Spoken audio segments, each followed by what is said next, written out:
at Hess gasoline stations. WAGA-TV Atlanta.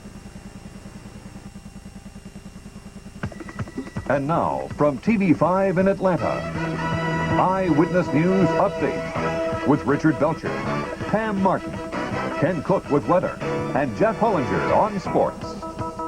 Good evening. Richard Belcher has the night off. After days of open and closed-door hearings, congressional members investigating the Iran-Contra scandal are beginning to publicly split over the question of who may have known about the operation. CIA Director William Casey reportedly told the House Foreign Affairs Committee today that he had no prior knowledge of the diversion of money from the Iranian arms sales to the Nicaraguan Contras. Casey would not comment about his 5.5 hours of closed-door testimony, but House members did. Regarding the diversion of funds to the Contras, he said that he learned about it only when the Attorney General informed him of it. But Senate sources tell CBS they are shocked that Casey denied previous knowledge of the diversion of funds. They claim to have evidence he did know. And today, some committee members reportedly laughed out loud when Casey said he didn't know the answers to some of the key questions surrounding the controversy. But Casey apparently did provide some new names of people who may be implicated in the scandal. He added to the list of people that I think need to be looked at in terms of the involvement in the whole operation. When all of the dots are eventually linked on this, it will be, well, I won't use the word incredible, but it certainly will be extraordinary.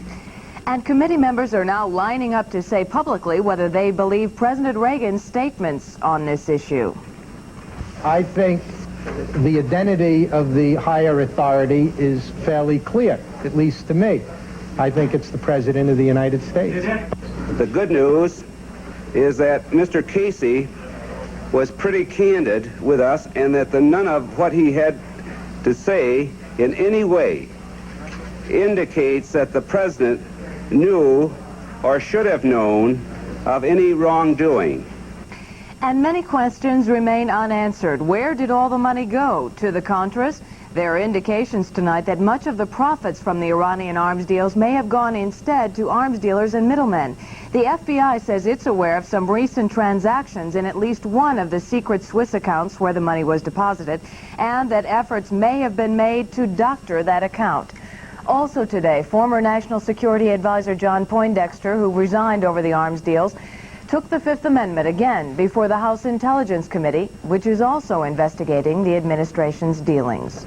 Pam, the Associated Press tonight quotes unnamed officials confirming that Honduran warplanes staged bombing raids against Sandinista troops inside Nicaragua. But those same unnamed sources deny that the air raids had been ordered by the United States. Now, those raids supposedly took place at the same time that American helicopters were being used to ferry Honduran troops to border areas where 1,000 Nicaraguan soldiers had crossed over chasing Contra rebels who operate out of border base camps. Earlier today at the United Nations, our ambassador Vernon Walters denied that any such Honduran air raids ever took place. And it does appear tonight that Eugene Hasenfuss will not be home for Christmas. He remains in a Nicaraguan jail, sentenced to 30 years for helping deliver weapons to the Contras.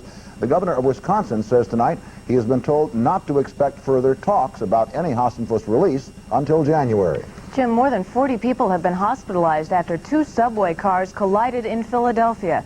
Travelers had just boarded a rapid rail car at a downtown Philadelphia station during the rush hour when another car entering that station rammed into it. The spokesman for the Philadelphia Police Department tells Eyewitness News Update none of the injuries was serious. Local news, dozens of women and children staying at a shelter for battered women had to find another place to sleep tonight. Their Midtown shelter was badly damaged by an afternoon fire that raged for many hours. Our Cynthia Good tells us tonight the Council on Battered Women is looking for a new home. Firefighters say 25 women and children were in this building when it caught fire. They were safely evacuated before flames tore through the roof of the City of Atlanta's only shelter for battered women. Tonight they have a place to stay, but clothes and Christmas toys for the children have been left behind. It's like family. So there's tears, and what are we going to do tomorrow is a real concern to us. We got 9 engines, 6 ladder trucks, 1 rescue, an air unit, a squad unit. Hundreds stood watching in the rain as flames ripped through the women's shelter and destroyed the house next door. Smoke could be seen for more than a mile. The whole house was just engulfed with flames. I mean, the flames weren't coming outside the house yet. They were still inside. The trouble started here at a house under renovation where these two men had been living. The official cause of the fire, a welder's torch. The welder was here to finish the job and may have accidentally started. 98-year-old Floy M. Crosby lives just a couple doors away. I was afraid that my house was going to burn. I was going to stay right in here with it. Nobody on earth was going to take me out of my house. I was going to go with it. Now, Floy won't have to worry about losing her house tonight. As you can tell, the fire is out. All that is left standing of this building is its chimney. Now, firefighters are still on the scene. They are here. They are monitoring hot spots. They will be here through the night. Directly behind me is the Council on Battered Women. That is the location of its shelter. Its location has been kept confidential until now in order to protect women in crisis.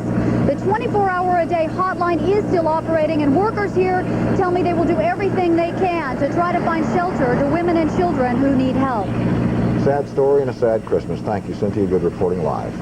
Still to come tonight on Update, the mayor and Atlanta police officers are at odds tonight. We'll tell you why. We'll also have the story behind this cross in Jackson, Mississippi. And a little later on, Nightlife's Lisa Clark tells us about a Christmas play with something old and something new. Stay with us.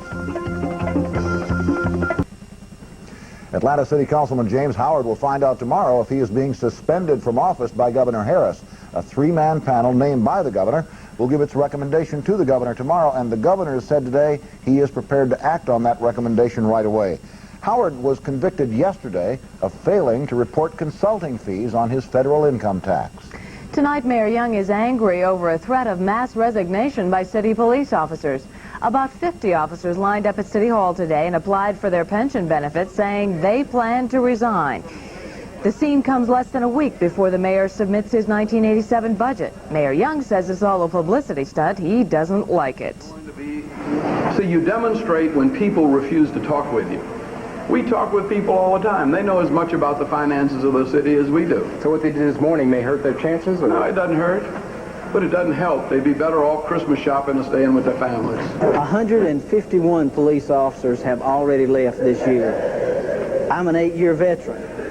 If something's not done by the first of the year, I'm probably leaving. I've already told some of the people in my area that. It's no ploy. The mayor says he will recommend a pay hike of up to 13% for public safety employees. The Gwinnett County Humane Society tonight is looking for homes for more than 100 dogs seized during a weekend raid in Lawrenceville. Those dogs and puppies taken from the home of Dale and Marie Phillips after neighbors complained they suspected the Phillips were running a puppy farm.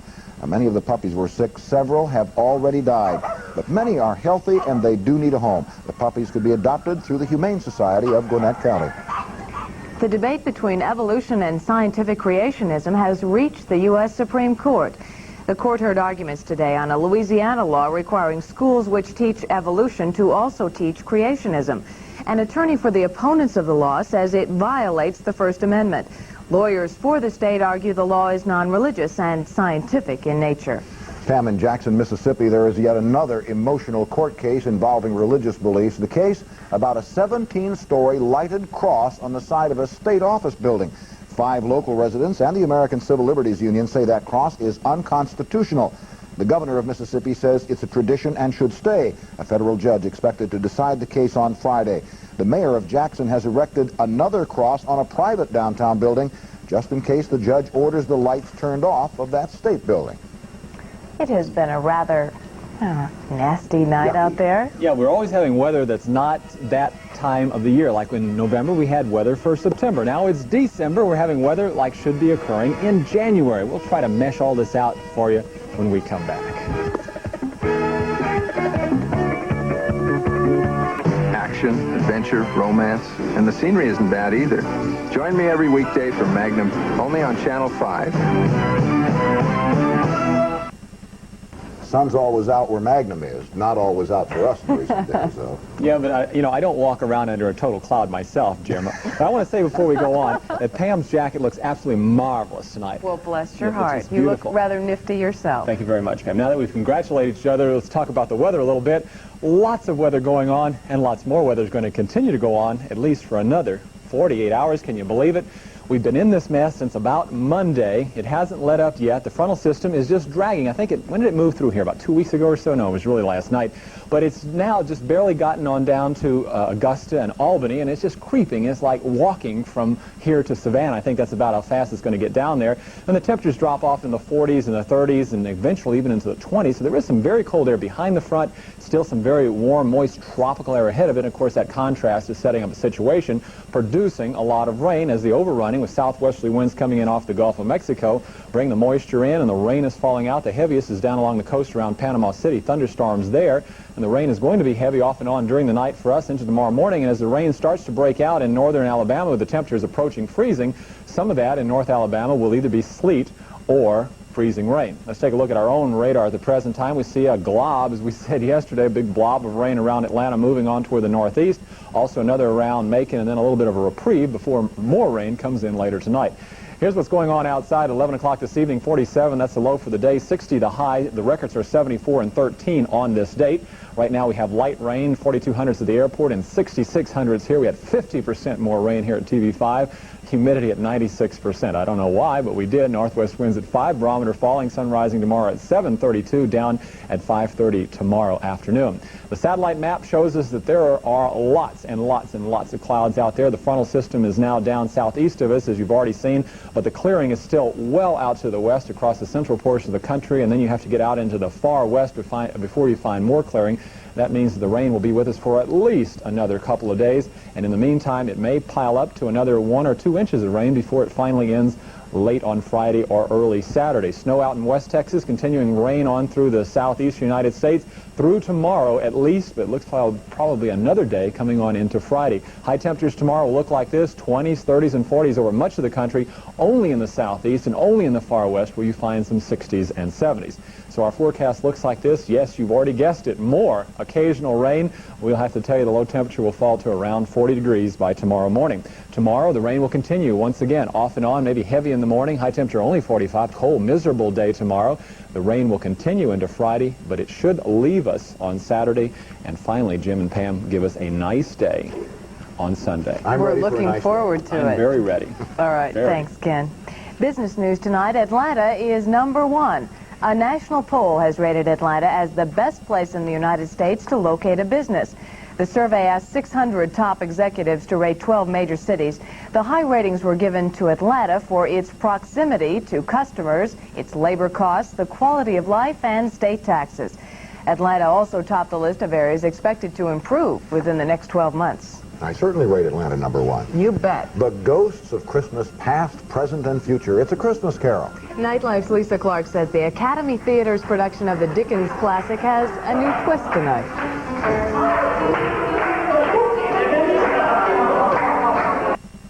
Well, 'tis the season for tradition, and tonight yet another holiday favorite. But our Nightlife reporter Lisa Clark says there's something new about this year's version of an old Christmas classic. That's right, A Christmas Carol at the Academy Theater. This is the 7th time that the Academy has presented this favorite story, but director John Stevens has injected new life into the tale that's as much a part of Christmas as jolly old St. Nick. Christmas, Mr. Scrooge. What do they want of me? Don't believe they want anything of you, sir. I believe they're singing for no other reason than the joy of the season. I'm done.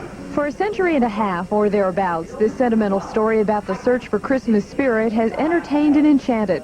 Its characters as familiar as our own families, from the ever-hopeful and cheerful Bob Cratchit along with Tiny Tim, to the utterly Grinch-like Skinflint Scrooge. But this time a new face appears amid the grim and grimy streets of 19th century London. It belongs to the man who gave life to A Christmas Carol, Charles Dickens himself.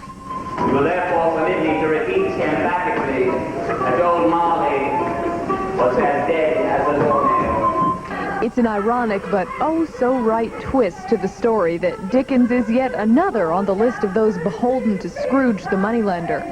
He hopes to pay back his loan with the profits from A Little Story About Christmas. Dickens. Charles Dickens, a word with you, if you please. Mr. Scrooge, I was just thinking of you. I am touched, of course. A reminder, Mr. Dickens, that your appointed bond comes due at the end of this year. I have not forgotten. In his lifetime, Dickens never did manage to pull his tattered finances together, but the legacy of this classic story enriches us each holiday season. And in the able hands of the members of the Academy Theater, the story gets better with each retelling. This spirited rendition should be on your family's Christmas list.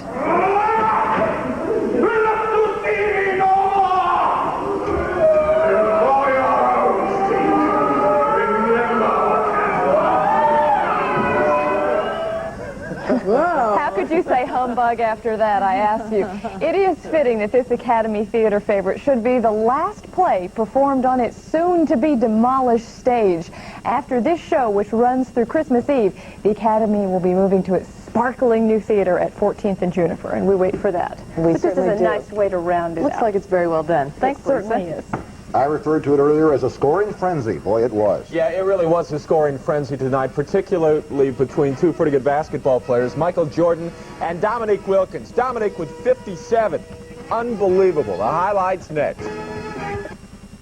Why do I have the feeling that Dominique didn't want to be upstage? I think you're very right. They have now won 8 in a row at home. Things could not be better. Arguably, the two greatest talents in professional basketball dominated this game with their offensive presence. Dominique Wilkins over Michael Jordan, 57 points to 41. The Hawks beat the Bulls before a sold-out Omni, 123-95. The Hawks rolled up the early lead behind the rested Wilkins. The basket and the foul, the Hawks getting a lot of support from 16,000 plus.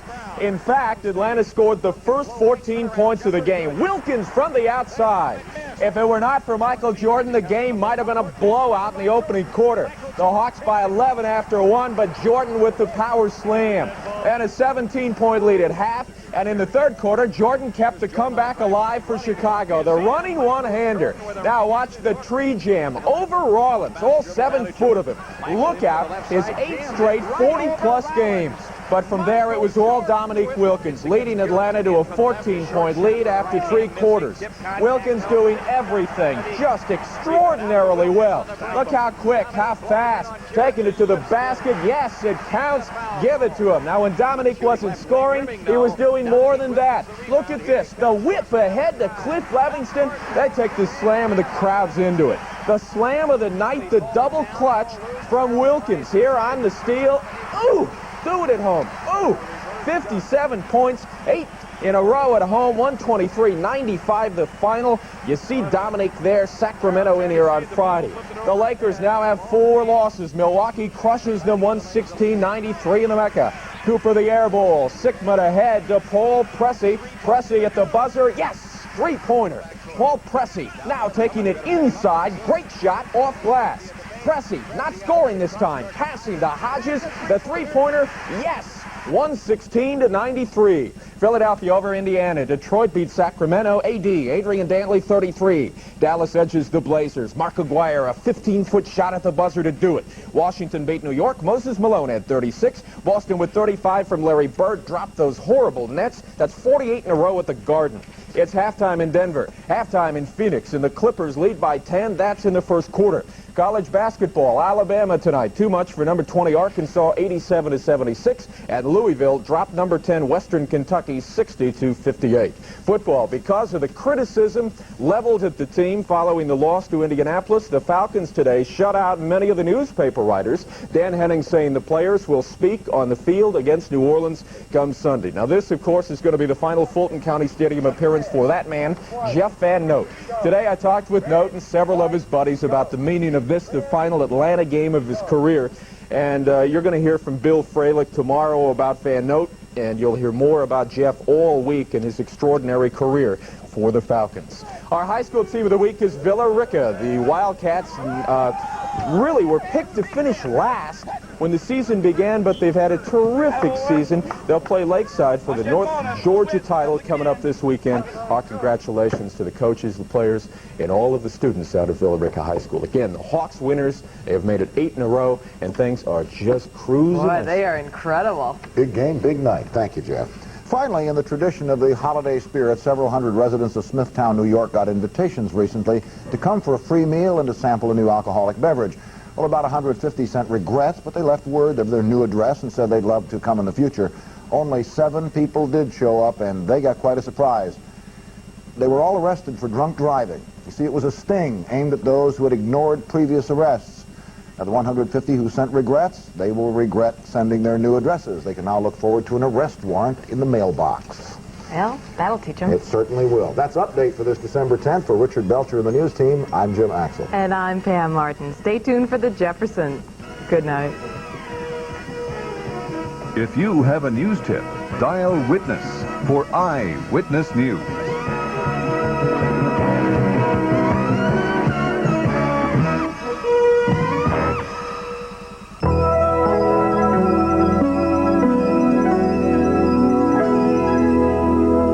WAGA-TV, Atlanta.